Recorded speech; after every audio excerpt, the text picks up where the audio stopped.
So it rained last night, and I like to come down here after it rained, see what I can find, and also just see how different it looks from the day before, because I'm always down here. Also, this is a big rock pile, and it is one that I started because there was rocks in it that I wanted to keep, and I didn't feel like carrying them up from the creek that day. So there's kind of rock piles. That's not my rock pile, but this one is, all along the creek like this, where I have saved them for later. So I like to come down here to the creek, and I have to walk right through my uncle's yard to do that. And he has a grapevine here, and the grapes are getting to be ripe. And I really just like to look and watch them go from like teeny tiny to big. I think that's the funnest part. It's just to watch them get bigger and bigger and change color. So while my main mission is to go to the creek, sometimes I'll just look and see and be like, oh, look how cool that is. You know, they're getting big, they're getting ripe.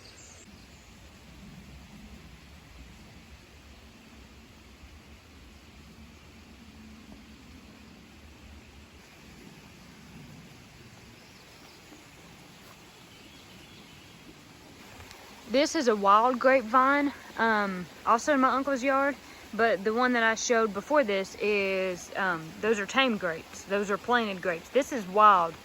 These are what we call fox grapes, and they grow along the creek. And there was actually a bigger vine at one point, but there was a tree that fell, and it kind of pulled the vine with it, to be truthful. It stinks. But anyway, there's some on there. You know, you can see that there's some grapes. There's some. And fox grapes, I'm here to tell you, are not near as sweet as the tame ones. They are somewhat bitter.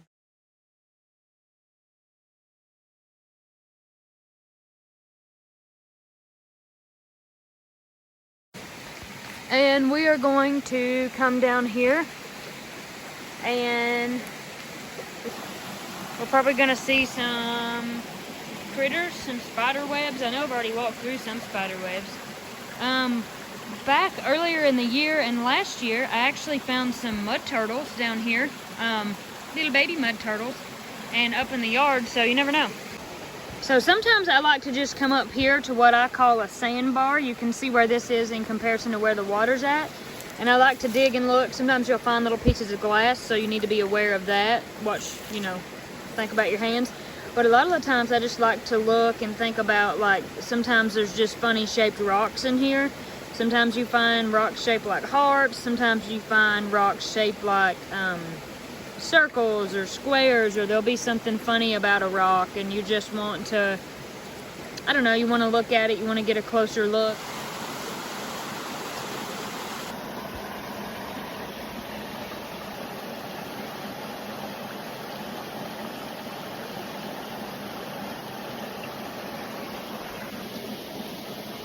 So I did find this guy. A lot of people ask, is there crawdads in your creek? And yes, there is, and here he is. I'm not squeezing him very hard at all. I'm barely holding on because I don't want to hurt him and I don't want to be pinched. So I'm going to let him down, and he's going to run, and he's probably going to run right at my feet. And then we can help him out by kind of covering him back up if we want to. But yes, there are lots of crawdads in my creek.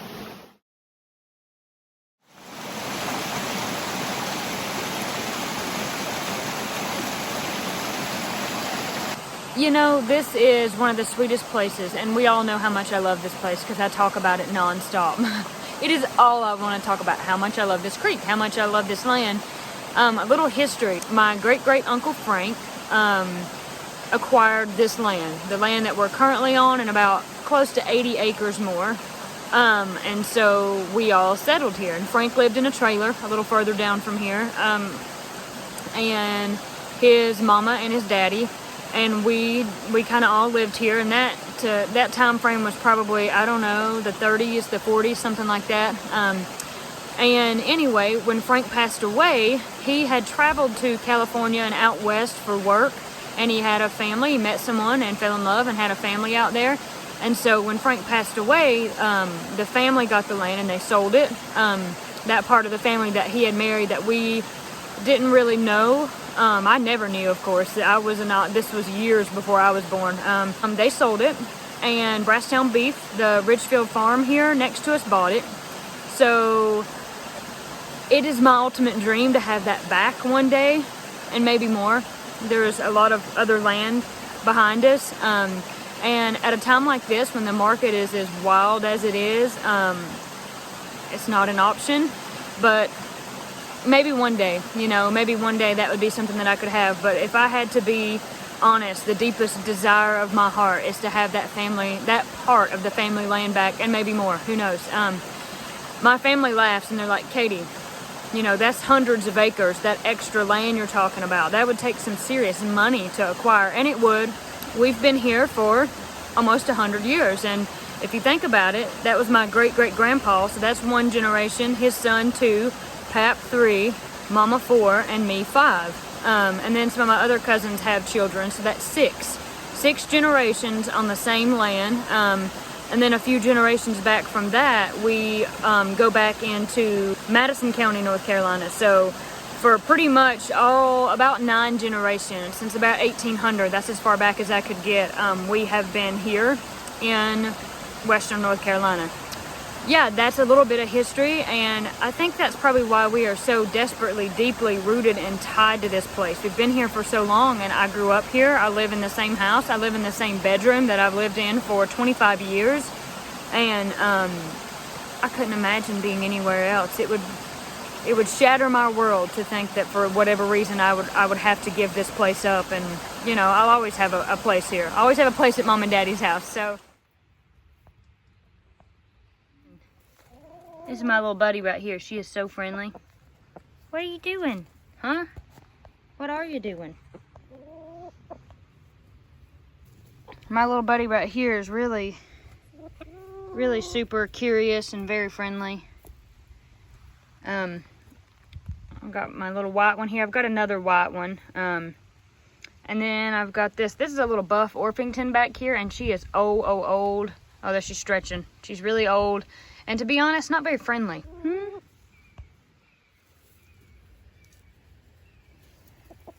So yeah, pretty much she just wants to peck you. She's trying to peck me right now. Don't be doing that.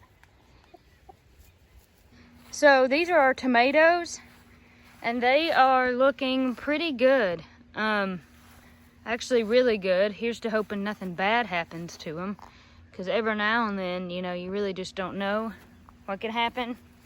This is this purple vine with these leafy leaves. This is called Malabar Spinach. So we have this spinach that we grow, and when you want to eat some, you just come out here and pick it off and wash it.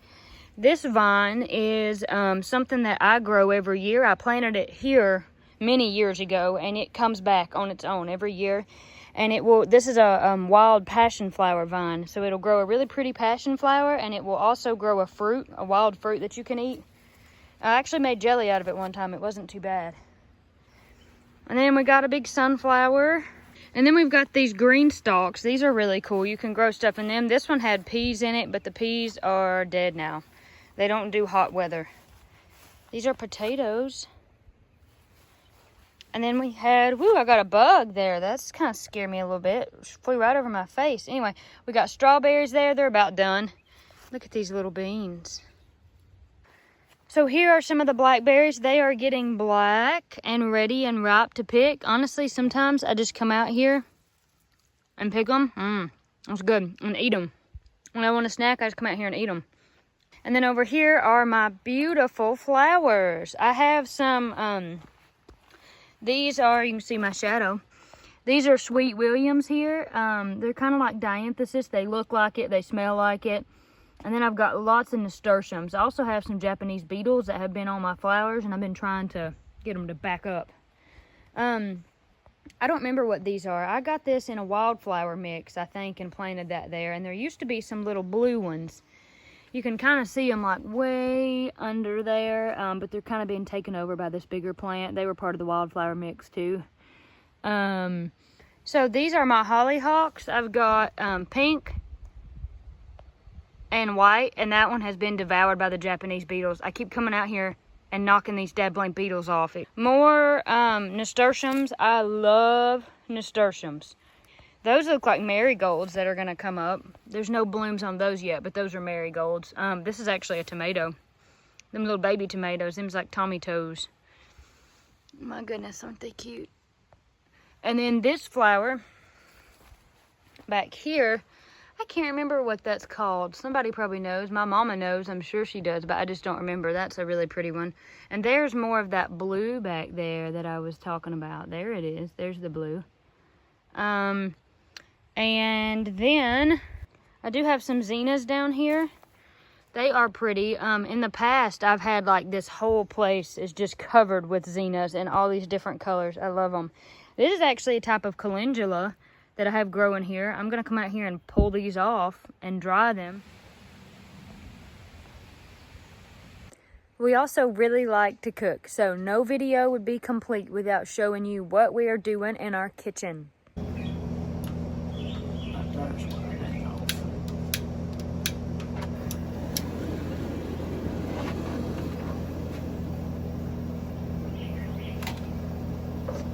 We're cooking a little country ham out here on the porch because there ain't no room in the kitchen with all the other stuff cooking, so I just figured I'd cook it on the porch.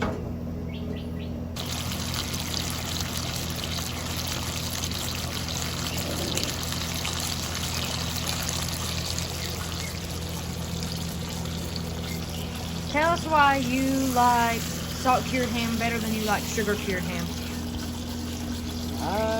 Just what I grew up eating, and I've always liked salty stuff. I like sweet stuff too, but I've just always liked salt-cured ham, and it sure does make good red-eye gravy too.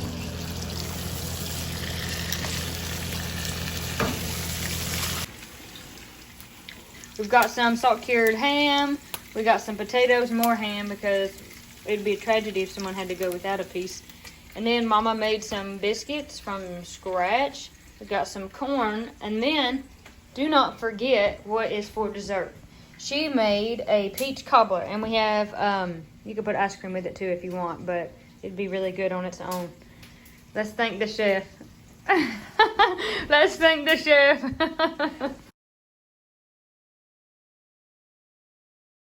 This is the way people ate years and years ago.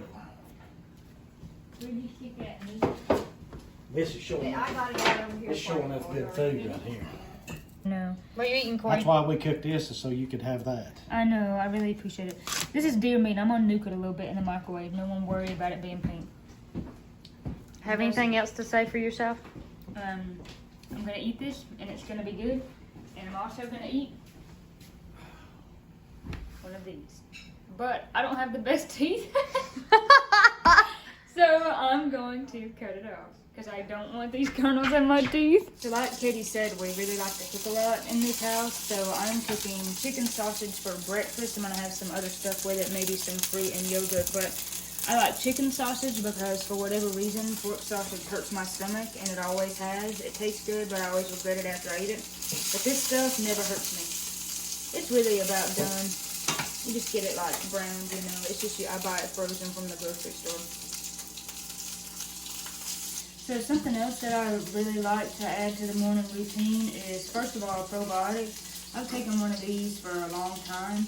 It just really seems to help my stomach. I take it on an empty stomach before I eat. I find it works best like that.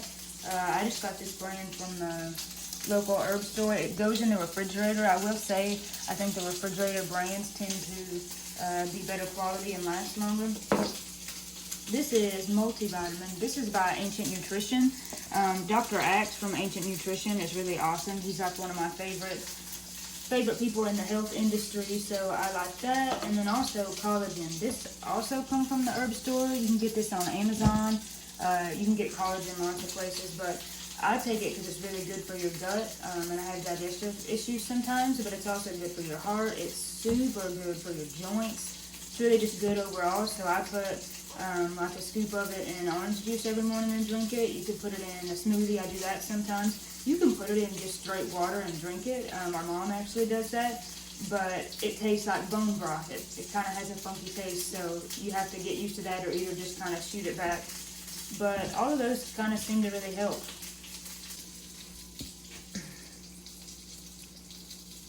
Okay.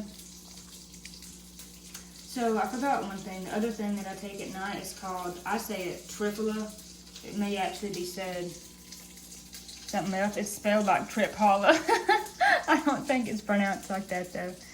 I got this off of Amazon. Banyan Botanicals, I think, sells it too. But basically, it says natural fusion extract that provides a nourishing and rejuvenating effect on your digestion by using the finest parts of the whole trifle of fruits. So basically, it's like extract from fruits. And I take it at night because it'll just kind of like regenerate your digestive tract and help. I really do notice a difference, especially these three, but this too. If I take all that, I feel better. I feel lighter. I have more energy. My digestion is not as slow. Okay, tell us about what else is laying on the counter here. Sparklers. We are gonna celebrate the 4th Sunday, yes. Saturday and Sunday. Yes. So this is really funny. So I teach guitar lessons. And I teach a little boy, and I drive to his house before work. And so he was asking me what I was going to do for the 4th, and I was like, well, I'll be honest, I'm probably not going to do too much. We're playing a gig on Saturday, but I'm just going to kind of rest and relax over the weekend like normal. And then he takes off running through the house, and I'm about to leave, and he's like, what? Hold on.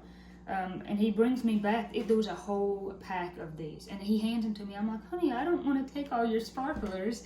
I was like, let me just take one. And he's like, no, take one for your sister. He's the sweetest kid. They also have eggs, which is really sweet. They have chickens. They have more chickens, so they get like a dozen eggs either a day or in 2 days. And so he always gives me a carton of eggs too. He's a sweet kid.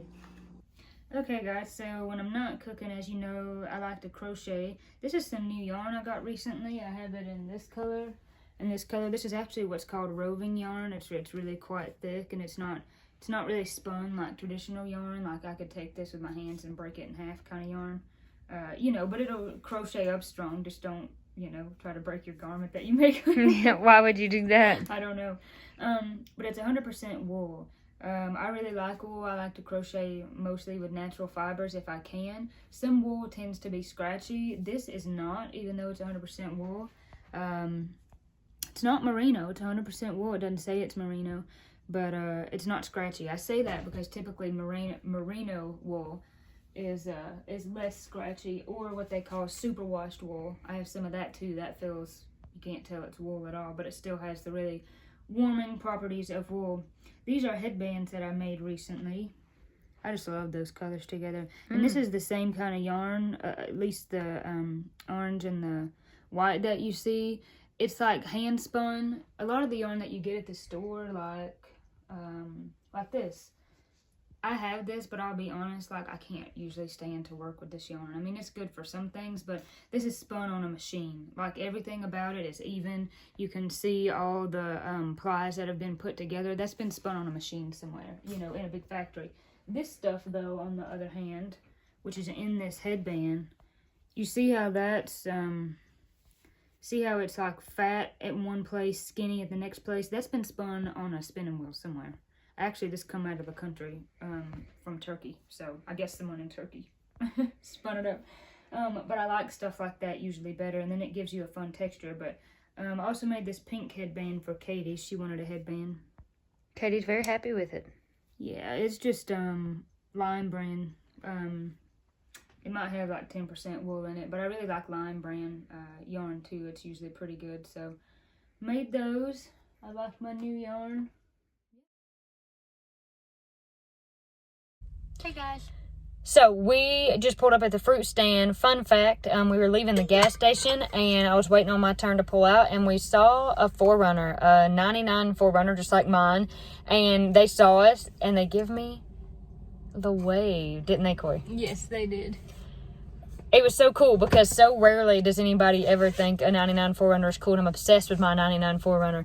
And they had one, and they give me the look like, yeah, we love your 4Runner. And then when they went by, Corey, what was in the back? A dog, a German Shepherd. There was a big German Shepherd, so that was the best part of my day. I'm like, at least somebody else acknowledges my 4Runner. But of course it had to be another 4Runner owner, right, Corey? Yes. Corey, how do you feel about the newer 4Runners? I wish I had the money to own one, but I don't have 40 or 60 grand to go spend on a car. So, and mine's paid off, so I'm going to drive it forever. Corey says she's going to drive it till the wheels rot off, right, Corey? I sure am. Let's go get some fruit. Oh my gosh, those are blackberries. Y'all, there's blackberries.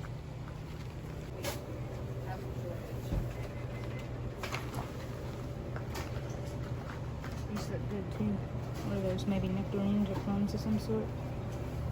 Plums.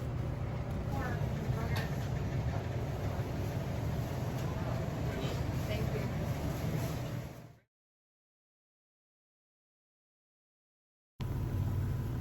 Oh, look at them babies. Look. Ain't they cute? Oh man, I wish I could just pet them. Hey, boys and girls. They wouldn't let you pet them, but I wish I could. Look at them babies. Oh, look at this little brown one. Cute, ain't they? I know, yeah. Hello, cows. So we live next to a cattle farm, so we're always seeing cows. They're so cute, just like big old dogs. They've been let loose and they're thirsty. They all went to the creek. Look at where they're going. In the water. I remember that or they're food. Probably hot too.